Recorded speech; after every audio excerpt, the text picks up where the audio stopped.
Hello everyone, welcome to this video where we are given a semicircle. That's an important thing to note.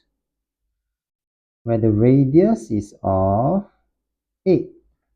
And at this point, just want to highlight that I like to do this because they are going to make this into a cone.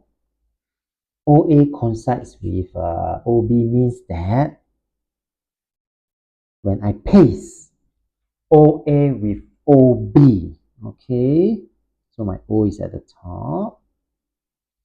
This is actually how the cone will look like.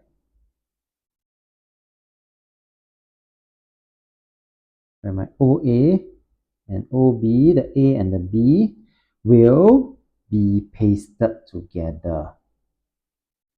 Yeah. And this AB, since they're pasted together, right? This will be the circumference. Okay.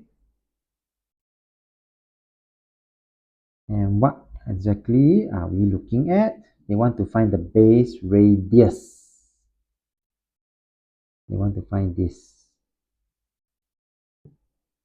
Well, step 1, since I know this is a semicircle, this is what I will going to do for the first part.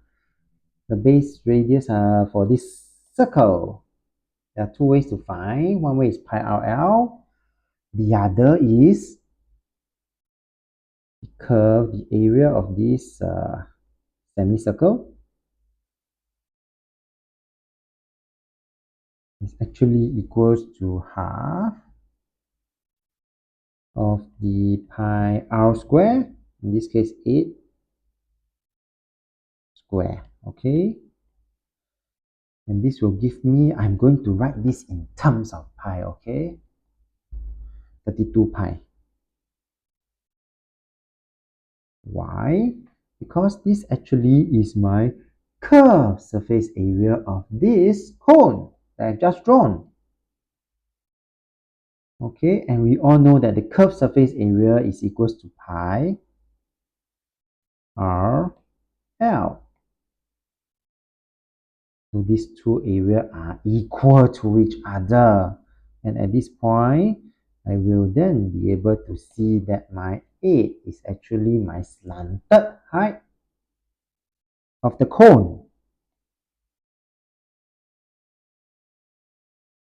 Okay, this is my 8. So 8 is my slanted height. Radius, we don't know. And from here, I will be able to get my R. Just 32 pi divided by my pi and divided by my 8. 4 cm.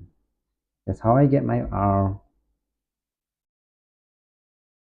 Now that we know R is 4, we could then find our total surface area of this cone that we are looking at.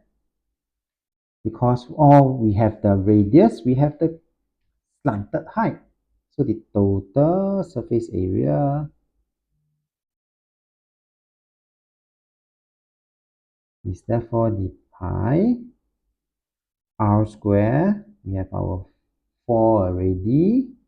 This is my base area of the circle plus pi r L, radius.